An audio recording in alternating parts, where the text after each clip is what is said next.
I have an incredible and wonderful and a beautiful woman today, Kim O'Neill. And she is a healer, therapist, a coach, an amazing, I would say she does it from her heart. And her main thing is helping people heal from the past, reclaim their authentic self, and move forward with self-love. And it feels like it is so timely right now. We really need that. And there's something in you, Kim, that because you lead that from the heart, it kind of spreads that beautiful light in the world. And thank you for what you're doing. Welcome to Key to You. Thank you. I appreciate it, Shruthi. I'm glad to be here.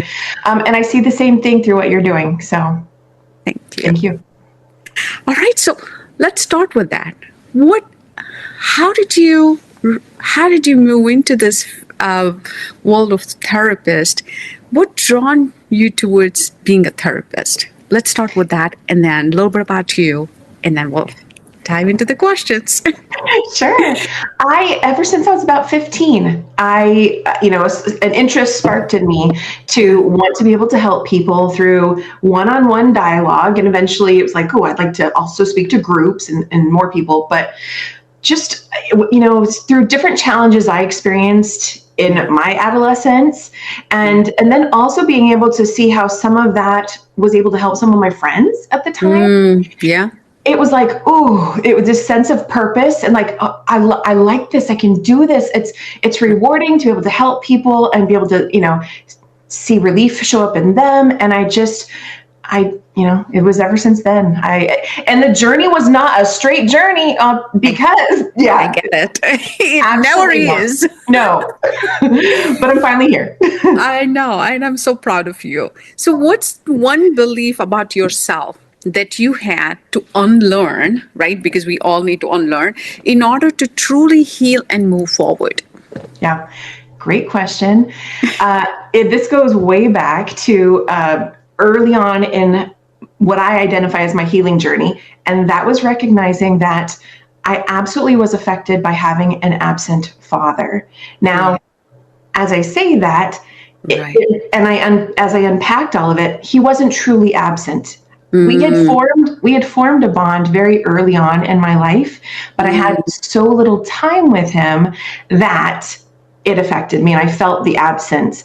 So I had developed the belief that, if you never really had anything, because in my mind, I kind of didn't have a dad, which is sort of sad to say because things have changed over time. But at the time, I felt like, if you never really had a dad, or if you've never really had something, how can you miss it? How can you be affected by it?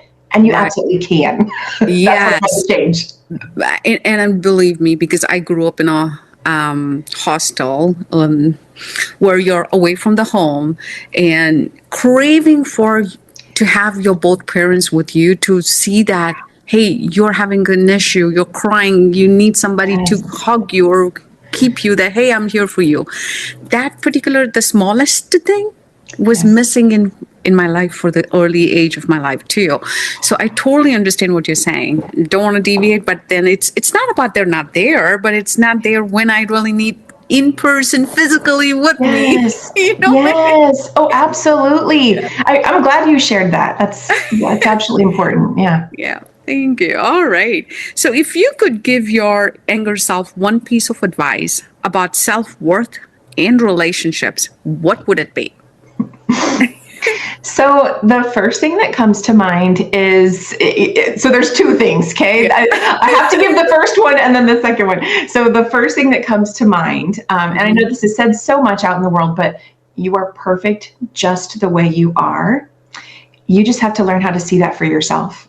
Like and that to me is still very important and significant. However, if I really had to narrow it down to one message, this is the one that I never anticipated. And it's that not everyone in your life is going to support you or value what you do, what you bring to the world. Yeah. And surprisingly, that may include your family.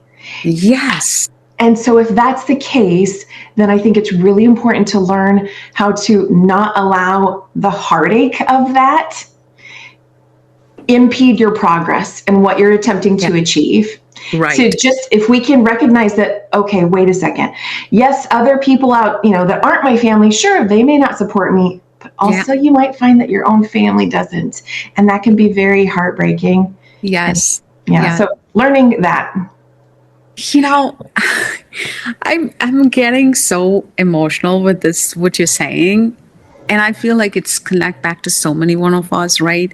There are many out there who does not really know how to move away from it and build that stronger net around them to say that you're enough. You can do what you need to do, right? And that's a beautiful message, what you just said. Thank you. Well, and you just mirrored back that phrase, you are enough. It's so interesting. I've heard so many people say that over time, and over the years I would go, you are enough. Why does that really not, it's like it would stand out to me, and yet it hadn't really sunk in. But ultimately, that to me is the core of what I was just saying. Absolutely. It's just the core. And what I have learned, Kim, which I'm practicing religiously, is to, as you get up in the morning, when you're looking yourself in the mirror, look into your eyes and say, you are enough. Yes. And I love you, because we need to love ourselves. Yes, I agree. Yeah, good. Awesome. So what's the biggest past wound you see most people carrying that silently sabotage their relationships and confidence? So there are two things, and I feel they kind of tie into each other too. I've noticed, surprisingly, there's a lot of childhood neglect. Yes. And childhood neglect, I think we typically think of like the severe forms, right? Of just a child in the home and no one else around doing anything at all. Yeah. But childhood neglect comes through emotional neglect. Correct. Comes through the assumption that, well, I fed them. They have a roof over their head. Aren't they good? What do you mean I didn't neglect my child? Children need more than that, and that can have long-term effects. I see that. And what ties in with that is the second one of just really family systems. There are so many out there, family systems that don't allow for the range of human emotion. Right. Oh my gosh. Do you want to say something? I mean, like some small story or connected example that can help relate people? Because I think this is a more powerful one. Well, I think the thing that I find interesting and so common is that when I ask people of, what did they learn about emotion from their family or just growing up, it's very common for me to hear people say, well, I don't know, not much, and anger. Anger was the one emotion that was allowed. It was the only one that was really acceptable. And it's like, okay, so then what about sadness? What about disappointment? And what about joy and happiness? That is so often discredited. And it's just very fascinating to see that pattern. And there's so much more. And if we don't allow ourselves to embrace the so much more, it's like we're stunting our own growth and self-expression. And that impacts our relationships. It feeds into everything. That is so... Thank you for saying that. And I everything that we're talking here, I kind of go back and relate, and how I had to unlearn some of things and bring that smile back on my face, because I feel like, the smile is the beautiful thing that you can have, right? It's your light, being expressed in the world. And I think we all, we all benefit from more light, from your happiness, your joy. Absolutely. And exactly. We share that energy, right? So absolutely. How do you help someone rebuild their authentic self and confidence after years of people pleasing or betrayal that they have gone through? It's really unpacking everything. It's looking at what have they been believing about themselves, what have their feelings been communicating to them, and how have they not been paying attention to that, or recognizing that that's information. There's stuff underneath that. What are the limiting beliefs that they've been operating within? It's really starting to look at all that stuff, disentangle it, and last but not least, this is part of it, but absolutely heal any trauma. and rewire their nervous system so that they can feel safer with their emotions, with new beliefs, and be able to move forward from that space. Will they open up with you? Gradually, or is it something that, are they more restrictive, close the door, and naturally? Because not everybody also learn to be opening up what they're going through, because they immediately have this mind that, oh, they're going to judge me. I'm not going to say anything. I'm going to present it myself as like I'm the best. I did that for a very long time before I knew that that's not how it's going to be. I got to be vulnerable. I got to understand what is that I am going through. Open that up for me to heal. Yeah. So do you have any clients where they come, but they're really not benefiting, they're not really not opening up, but you still was successful? It's a good question. So I do find that there's a range of comfortability that clients come to sessions with. For the most part, I feel that clients do share. But what's interesting to me is, and this is more so for clients who are brand new to therapy. So like they've never been to therapy anywhere else ever before. Right. Is that, in the first few sessions, things are fine and they're sharing. And as they feel safer and more comfortable, it's not uncommon for a few sessions in, some of them say, okay, well, there's one thing I've really been wanting to talk about that they hadn't introduced yet, right? And so it's like, oh, you were saving this big thing, for like 5 sessions in or whatever, which is totally fine because they're, I'm just another person too. Yeah. So we're building that rapport, and does that answer your question? I feel like I got off. You really did. Okay. And is because many of the people also have this perception about, if you're going to a therapy, that means you have a problem. You have some problem, which is something that I really want to stress that point in today's session. I want to hear from you. I don't think that's right. It's not. I am so passionate about this, Shruthi. Oh my gosh. Okay. I completely agree. There is nothing wrong with you. So I think there's a lot of stigma, of course, and there's a lot of assumptions that if you're going to therapy, something's wrong with you, you're broken, you need to be fixed. And I want to say no to all of those. Nothing's wrong. You're not broken. You don't need to be fixed. And I think we can all relate to what it feels like when I feel broken, or I feel like, of course things are off or whatever, right? It's just an emotion. Exactly. It's just you're experiencing something that's misaligned, or something that hasn't been fully processed yet.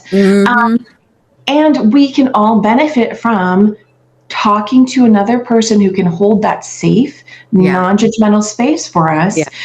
To process and start to work through certain things. That's just like human thing. And I feel that because there's been for decades, I'm even going to say, I feel like it's centuries of people having this stigma around emotions, and therefore then sharing, if they ever had any sort of different emotion or thoughts or different things going on, that they bottle it all up inside, they keep it all in here, and then it's all about, well, I can't share that with other people, at least not people in my life, because they're going to think something's wrong with me because I've never seen them be vulnerable, right? And then it just compounds, and we get generations and whole extra new family systems, and everyone doing the same thing based off the same perceived safety dynamic. And that, so to unpack that, it's no. We got to connect with someone where it is safe. Right. And start to unburden ourselves from that and rewire all of that. And I just feel like there's it's a whole ripple effect happening in the world as more and more people choose to process and heal and transform. Okay, I'm gonna stop. I can go on and on about that. No, I'm so glad you said that, because it's important that what you said is important for everybody to know.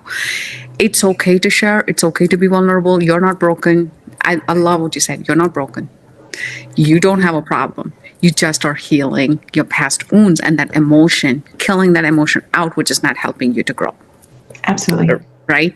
Yes. So what's the simple daily practice that has helped the most people that you have worked would finally feel I'm enough? So, two things. I have two things I want to say. The first one is, it's also been surprising to have people come to sessions and say how much better they feel simply from talking. And I know there are plenty of people out there in the world who say, no, you don't feel better from just talking. And I can also agree with that, because healing is more than just talking. And yet, for those who have been holding everything and not sharing with anyone pretty much ever, Right. talking can be immensely, just provide so much relief. And so, yes, get it out. But beyond that, it's really I don't see it as any one thing. I see it as an integration of, learn, like whatever's been learned or gained from therapy, taking those things, those tools, and integrating them into your daily life. That's really the key, is starting to practice, let me practice these new skills. Let me, apply this new mindset shift to this thing, Right. and really getting that integration and real daily life experience of, okay, now I'm practicing a new way of being out in the world. Right. That's where the change takes place. That's awesome. That's very good. So in your experience, what's the one thing that keeps people stuck in the toxic partners, which is something that I don't want to go into the marriage relationship part of it, but there are so many. I know few too. There's so many still stuck in the toxic partnership, in that relationship. And for whatever the reason, they take on and take on and take on. I'm like, there's no cut the cord, man, or cut the cord, girl, right? That doesn't happen that quickly, or that doesn't, they're afraid of something. I don't know what it is. And how do you help them? I mean, this, to me, it all stems back to what I was saying about the emotions and, in your childhood and not having a safe place there. And so we start to cultivate these beliefs of, oh, this dynamic, this relationship dynamic I formed in my childhood, either with my father, my mother, my siblings, whoever it may be, that becomes our comfort zone. And so we replicate that in our romantic partnerships. And we can start to have then distortion of, oh, this is normal, this is acceptable, this is what I feel safe with. And yet our body might be telling us something differently, but we don't know how to interpret these different cues. So to answer your question, I think it's assuming that it's always going to be the other person that has to change first. That's part of it. And on the flip side, and on the flip side of it, it's not being willing or ready to change, things within ourselves. We have so much more power to shift not only our own experiences and emotions and how we experience the world, but also our relationships based on what we decide to change about ourselves. Right. So much of it starts with us. That's I really like what you said. And I want to just repeat that one last statement, which is so powerful. Start with you.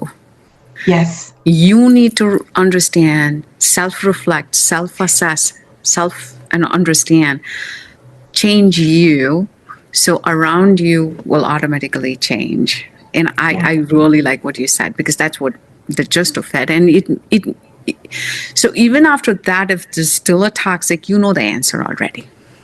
Ooh, yeah, good one. Exactly. Exactly. That's the next step. Yeah, that's the next step. All right. So how has becoming a therapist changed the way you view human pain and resilience?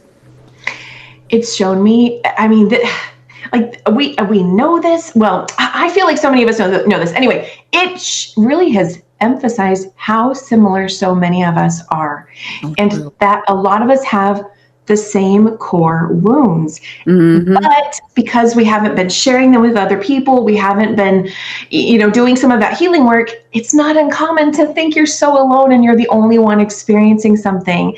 That is so common. And the other thing is, seeing how important it is to, like I was saying earlier, to implement the stuff that we learn. Don't just think that coming to therapy, and even coaching, there are powerful coaches out there too. I was a coach before I was a therapist. Not just thinking that going to your session alone is going to make all the difference. Change. Yeah. It's still going to come to the individual. You've got to implement. That is so true. And I think I'm sure the people who come to you, you'll get them those tools, those techniques, and also watch them and follow up so that they know, they're blending and helping themselves, which is something that I read about, and I'm so glad that you do that. So what's one question you ask every client that creates an instant breakthrough for many of them? So there is one type of therapy called internal family systems, and it's also referred to as parts work. And it's going deeper into looking at different parts of ourselves. We all have different parts. We might have, a part that thinks a certain way, and then another part who acts a certain way. And when we start to look at just hone in on those specific parts and get to the question where, okay, why does that part do what it does? What is that part's job? And what is its intention in doing that job? Okay. That's where there tends to be some ahas and breakthroughs, and people can understand, oh, I do this, and now I can understand why, where that comes from, because I remember, my mom, blah, blah, blah, or we start to make the connections, and it can be really insightful for people. Oh, wow. That's exciting. So what's the most surprising thing you have learned about human connection and love after years of doing this work? I mean, I feel like I'm maybe repeating myself a little bit here, but it's again, how similar we all are. It's how similar we all are. And again, how often we think that we are different, that we're not the same. And it also just shows then how much disconnection there is within individuals, within yourself, and also within each other. And so the more that we make it safer to feel and express our emotions and what's going on, and I mean in a healthy, safe way. I don't, mean in unhealthy ways. Right. But the more we start to cultivate environments where that can be safe to be and listen and hear, we can create a whole new world. And I have honestly, I don't know that I will see this in my lifetime, but I have honestly started to feel if we could change that entire dynamic and stigma in the world, there might not even be a need for therapists anymore, because to me, that is the core of the work. That's your vision. That's your vision, right? Yeah. And I know the question was slightly repeated, but then here, what I also wanted to touch is many of us starts comparing ourselves to another person. What you see on the screen, what you see on somebody else's photograph, or some social media posting or whatever, even when you're working and somebody is presenting, wow, I don't know if I'll ever be like that. I'm like, stop comparing yourself, right? Yes. That gives that, oh, I'm not yet ready, or I'm not so good, or I'm right? I mean, what would you say to that? We all start somewhere. And I love that quote, and I'm probably not going to repeat it exactly, but the quote that says something like, don't compare your page 1 to someone else's page 100. That's awesome. Yeah. We all start somewhere. And here's the other part of it. So many people never start. So your page 1 of whatever you've chosen to start, I mean, that's an expression of courage. That's an expression of light in the world. That is so incredible, because there's so many people who are still afraid or not willing to give themselves permission to do certain things or to heal, to take that brave step forward. And I just do not compare yourself. You are amazing. And because we have to start somewhere, that's when you're going to learn. And eventually you're like, oh, now you're on page 10, and then you're on page 50. And then, and eventually people are coming to you and saying things like, oh, wow, you're so amazing. And you're like, what? I'm just on my own journey. Exactly, right? It's all of us. So last question for you. people, any audience and people who are listening to our conversation, what's the 3 things that you would like them to take away from our discussion? Ooh, 3 things. Okay.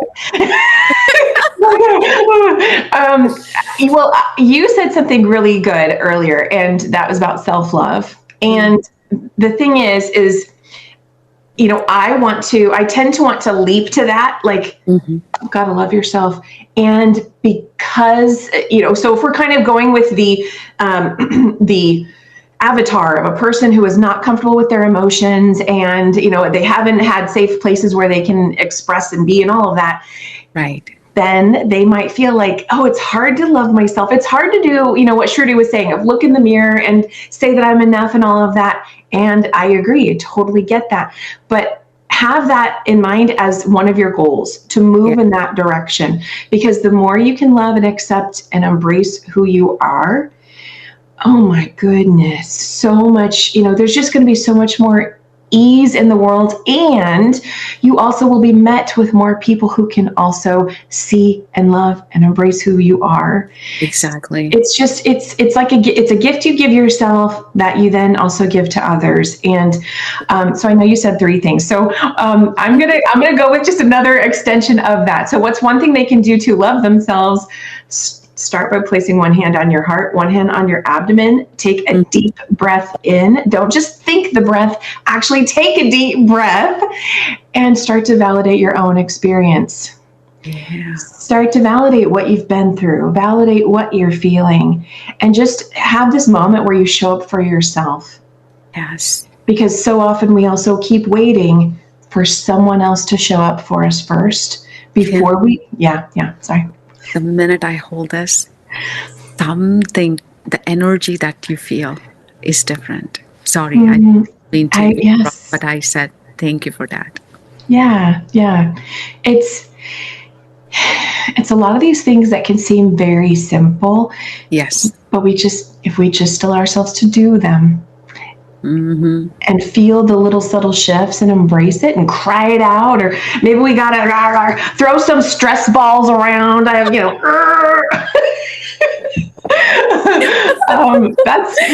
start to shift. Feel better. That's a good one. One more. Oh, one more. Okay, one more. What do they want to take away? It's the journey, the healing journey starts out where we think it's all chaotic and crazy because we've got all these thoughts and beliefs, and well, this happened, to me, and that happened over there, and this person, all these things. And if we just start with whatever's that first thing and start to disentangle it. Whether it's talking it out with another person, maybe it's journaling it out and starting to gain some clarity and insight on what's happening. Or maybe, look up some articles and start to work through some, okay, oh yeah, that's good insight. Or call Kim. You know what? The more we disentangle things, it really does get simpler and simpler and simpler. And I'm not trying to minimize anybody's challenges, but that is also the common thing I've noticed with every client. Is everything, can seem so big and crazy and hairy on the surface. And the more we just start to unpack it and normalize things that are so common, we start to realize, wait a second, wow, okay, life can be a lot easier, simpler, and you can heal.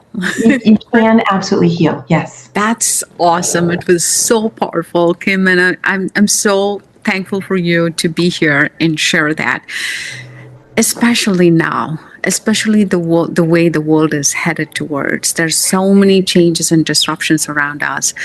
It's important for us to be human, be at your core, know that you're enough. At your core, you can heal. And I would say, call Kim. Oh, thank you, Shruthi. Thank you. All right. Thank you so much for being here.